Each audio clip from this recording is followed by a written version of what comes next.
Bueno, tenemos también hoy conexión, como cada martes, con nuestro Jordi Sarrión. Jordi Sarrión, ¿qué tal? Buenas tardes. Muy buenas, Javier, encantado de estar con vosotros, como cada martes, un placer. Me alegro mucho de verte. Me alegro mucho de verte y quería hoy hablar contigo de un par de temas, tres temas o cuatro muy interesantes. Vamos a ver si vamos por partes.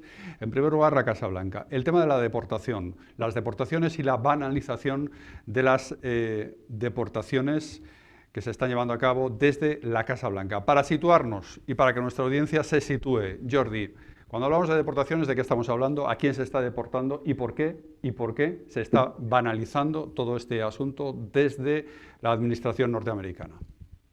Bueno, Javier, estamos hablando de las deportaciones de personas, de migrantes ilegales, ¿no? En todo caso, creo que hay que dejar aquí un poco más allá el hecho de que estemos más de acuerdo o menos de acuerdo con la política de deportar a personas ilegales, ¿no? Para empezar, porque con el lenguaje de Donald Trump no les está llamando migrantes, no les está llamando personas, sino que los está llamando aliens, los está llamando como ajenos, ¿no? Entonces empieza por aquí la deshumanización y esa banalización del mal de la que hablaba Hannah Arendt y que la vemos traducida a la política norteamericana y sobre todo a la comunicación política norteamericana. Comentábamos aquí hace no mucho que Donald Trump estaba utilizando las redes de la Casa Blanca a su servicio para darse autobombo, para hacer propaganda y para hacer proselitismo sobre las políticas que estaba llevando a cabo. Hasta ahí, bueno, hay un debate bastante interesante, pero es que cada vez está yendo a más con estas redes sociales y aquí lo vemos, está permitiéndose compartir esta serie de vídeos en los que se ve cómo deportan a las personas e incluso jactándose de ello y diciendo o demostrando que le produce placer y que les proporciona placer, ¿no? Para que sus acólitos sean quienes lo reproduzcan e incluso hagan memes y hagan material gráfico para las redes sociales para poder reírse de todas estas cuestiones que están pasando, ¿no? Yo creo que la comunicación del trumpismo, sobre todo en esta segunda legislatura, en la que ha ido mucho más allá Trump de lo que fue la primera legislatura, pasa por decir, vale, yo puedo estar mal, pero hay otros que están peor, ¿no? Y hay un cierto gusto pues, de ciertas personas, de cierto grupo de seguidores dentro del trumpismo hacia todo esto. El problema no es que haya personas que puedan disfrutar con este tipo de cuestiones, sino que desde la comunicación de la Casa Blanca, pagada con dinero de todos los contribuyentes estadounidenses, se está promoviendo y se está alentando esto, ¿no? Y quizás llegue un momento en el que sea demasiado tarde, en el que ya no sean los migrantes ilegales, sino en el que sean otros colectivos u otros grupos étnicos o grupos sociales que formen parte de los Estados Unidos y que incluso sean ciudadanos estadounidenses desde hace muchos años.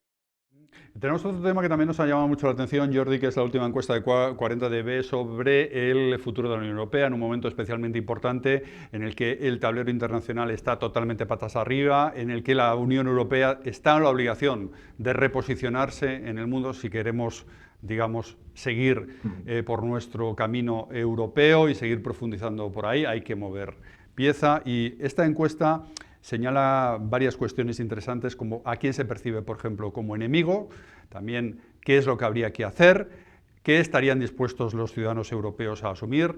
En el caso de los españoles, por ejemplo, tenemos ahí ese titular, los españoles ven a Rusia, a Estados Unidos y a Israel como los tres países que más están en este momento amenazando la paz mundial. Un dato muy interesante y que nos hace pensar que España y que la Unión Europea van a tender a buscar relaciones con otros países como puede ser la India, como puede ser Brasil o como también puede ser China, ¿no? Estamos en un momento en el que Estados Unidos creo que ha decepcionado y sobre todo ha traicionado la confianza de muchos de sus socios, entre ellos Canadá, del que ya hemos hablado, entre ellos México y entre ellos también la Unión Europea. Se vio una respuesta por parte del gobierno de España. Por lo menos yo me alegré como consultor político de que hubiese una respuesta y de que se pusiese en valor la marca España, sobre todo en nuestros productos y sobre todo en lo que producimos, ¿no? Por parte de la Unión Europea las respuestas son lentas. Es verdad que la Unión Europea es un gigante burocrático y que muchas veces las respuestas tardan mucho más en llegar de lo que me gustaría a mí personalmente. Pero bueno, nos encontramos ante esta nueva tesitura. Especialmente en España lo veíamos, Israel, Estados Unidos y Rusia también considerados nuestros peores enemigos en ese sentido. Después tenemos Irán, Corea del Norte, pero es que China está bastante lejos, está a más de 20 puntos, ¿no? Como país que amenaza la paz, como potencia que amenaza la paz. Con lo cual creo que esto nos debería hacer reflexionar bastante sobre hacia dónde van a ir las relaciones internacionales. Veíamos hace poco que China consideraba a España como uno de sus principales interlocutores. Ideologías aparte, creo que sería una buena oportunidad para explorar y para profundizar estos lazos con el país asiático, con el gigante asiático, que se ha mostrado en esta situación bastante más ponderado y bastante más compensado que los Estados Unidos de Trump. Trump de momento nos tiene en vilo mientras las bolsas están sufriendo estas bajadas, mientras el mundo está totalmente patas arriba. Y bueno, creo que ha llegado un momento de buscar nuevos socios, ¿no? Las crisis pueden también suponer una oportunidad y sobre todo, pues para nuestras empresas y para nuestra industria, quizás sea el momento de explorar nuevas oportunidades y de explorar nuevas relaciones. Desde luego, vimos primero a Rusia que lanzó esa guerra. Vimos que el papel de Estados Unidos pudo ser cuestionable en determinados momentos de la administración Biden, pero es que ahora, desde luego, lo que encontramos son unos Estados Unidos aliados totalmente y a los pies un poquito de Putin y de los intereses de Rusia, con lo cual aquí pues cabrá esperar un giro estratégico también en defensa de Ucrania y de todo lo que le está pasando a Ucrania. Y bueno, tendremos que estar muy pendientes de los próximos movimientos que se produzcan en la Unión Europea. Desde luego, el barómetro, muy interesante. Recomiendo a las personas que nos están viendo que sigan el Eurobarómetro del otro día. Y un dato a mí que también me pareció muy interesante y es un poco una curiosidad, que es con respecto a la mili, ¿no? Que somos uno de los países que más reticencias tienen a que volviese una suerte de servicio militar. En otros países como Alemania, por ejemplo, o incluso Francia, son bastante más proclives que nosotros. Y bueno, también estamos viendo ahí en pantalla cómo aparece qué medidas debe adoptar España y vemos también la creación de ese ejército europeo de la que hemos hablado muchas veces aquí, en la que creo que se tendrían que dar pasos, pero creo que la Unión Europea está tardando mucho en afianzar un poco esta unidad estratégico-militar y en crear un complejo también de industria relativa a este sector, ¿no? Vemos como el aumento en gasto en defensa es especialmente popular entre los españoles. No hay una oposición enorme como ocurre, por ejemplo, en otros países como Italia, donde estamos viendo manifestaciones masivas en contra del aumento del gasto en defensa y también la apuesta por la intervención pública por la inversión pública, en la industria militar. Pues bueno, está un poquito 50-50. Sí que el envío de armas u otras cuestiones como la implantación de un nuevo servicio militar, es decir, de la mili que estábamos comentando, son más impopulares. Incluso el envío de tropas también es más impopular por el trauma que generó un poquito, yo creo, la guerra de Irak en España. Pero bueno, vemos cómo, con respecto a la principal cuestión que está aquí en juego, ¿no? Que es el aumento del gasto en defensa, parece haber un consenso bastante amplio en la sociedad española. Con lo cual, aquí, a pesar de que hay actores como Sumar dentro del gobierno que intentan y que están intentando darle la vuelta a toda esta situación, parece ser que la batalla está bastante ganada, tanto por parte del Partido Socialista como por parte del Partido Popular, que son proclives a este aumento, digamos, del gasto en defensa. Es también interesante las situaciones que se perciben como situaciones de riesgo. Se habla de, por ejemplo, Rusia invadiendo otros países. Eso es percibido ya como una situación de riesgo. Incluso se habla incluso de una tercera guerra mundial, como una situación que podría ser, o otras ya más trilladas, más conocidas como una expulsión brutal de los palestinos, ¿no? de su territorio. En fin, son situaciones que ahora la gente ya visibiliza, ¿no? Que visibiliza en un contexto como el que estamos ahora. Jordi, te quería preguntar ya por último dos cositas brevemente. Lo de Ecuador que afronta recta final antes de las elecciones, con todo bastante abierto, esto por un lado, si te parece. Claro, por supuesto. Bueno, sí, simplemente para que tengan una píldora las personas que nos están viendo, que me parece muy interesante, este domingo tenemos elecciones presidenciales en Ecuador y Ecuador es una joya bastante importante dentro del tablero geopolítico que se libra en América Latina, donde la izquierda sigue teniendo una cierta hegemonía, sigue teniendo una parte importante de los gobiernos. Recordemos que, por ejemplo, Uruguay volvió a girar a la izquierda hace poquito. Y bueno, nos encontramos con que el presidente liberal Daniel Noboa está liderando las encuestas por un margen muy, muy estrecho frente a Luisa González. Y Luisa González es un personaje importante que puede dar bastante que hablar porque digamos que es la aliada de Rafael Correa, que fue también presidente Ecuador, presidente del país durante unos 10 años, y que su gestión estuvo marcada, ¿no?, por numerosas controversias, pero claro, supondría la vuelta del correísmo y de este movimiento político aliado de las izquierdas latinoamericanas de corte bolivariano, pese a que ahora se hayan moderado bastante y pese a que ahora hayan entendido que la situación pues, es bastante diferente a como era antes, se podría producir este giro que podría tener bastantes consecuencias en el tablero geopolítico latinoamericano. Y no nos olvidemos, sobre todo, una reflexión para las personas que nos ven, que no se olviden que lo que pasa en América Latina de una u otra manera, porque son nuestros hermanos, también nos condiciona y también condiciona nuestra política y lo que aquí ocurre, ¿no? Por eso vemos siempre que tanto los reyes como nuestros presidentes, como numerosos políticos se van normalmente de gira hacia América Latina. Hemos visto a Ayuso, hemos visto a Sánchez, hemos visto a los reyes de España, y que no se olviden que esto también nos influye, y la semana que viene pues comentaremos el resultado, que a día de hoy se encuentra muy ajustado entre estos dos candidatos. Un último apunte referido al primer ministro de Canadá. Vamos a escuchar una declaración suya.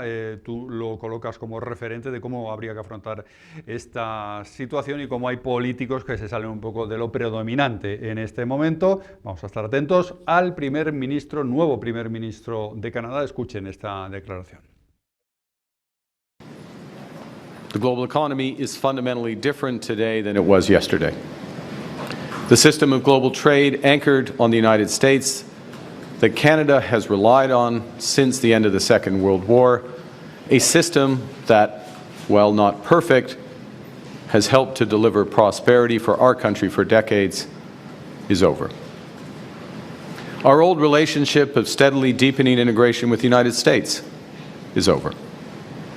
The 80-year period when the United States embraced the mantle of global economic leadership, when it forged alliances rooted in trust and mutual respect, and championed the free and open exchange of goods and services, is over. Well, this is a tragedy. It is also the new reality.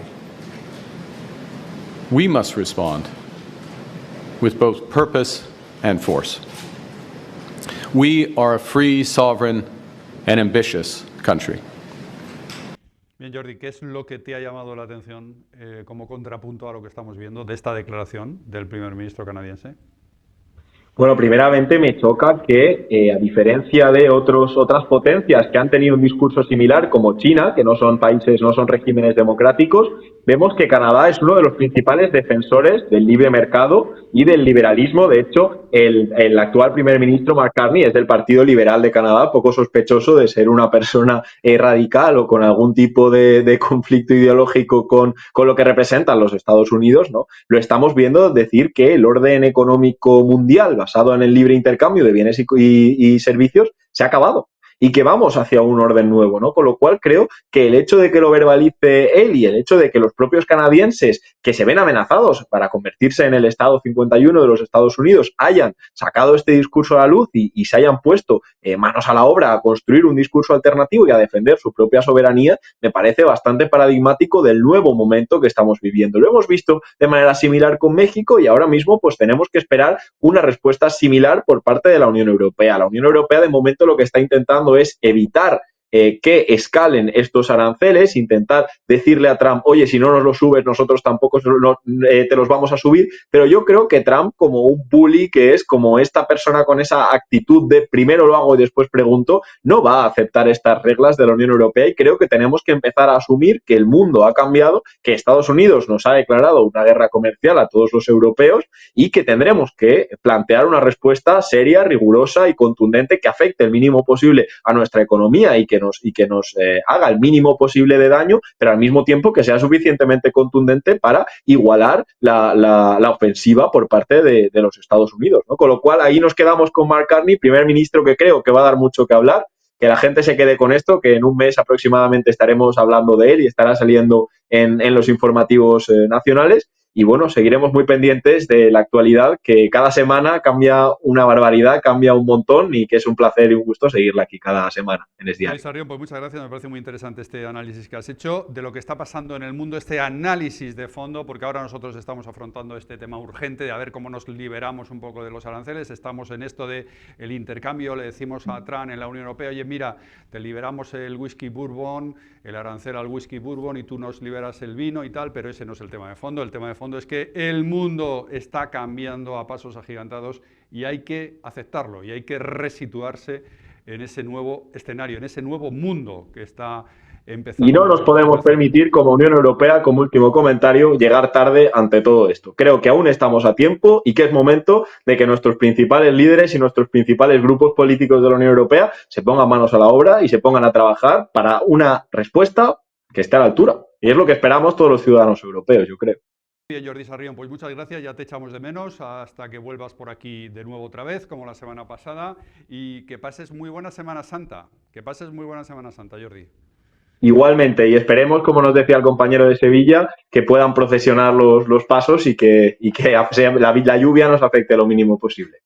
Jordi, hasta la próxima. Buena tarde. Hasta luego. Hasta luego.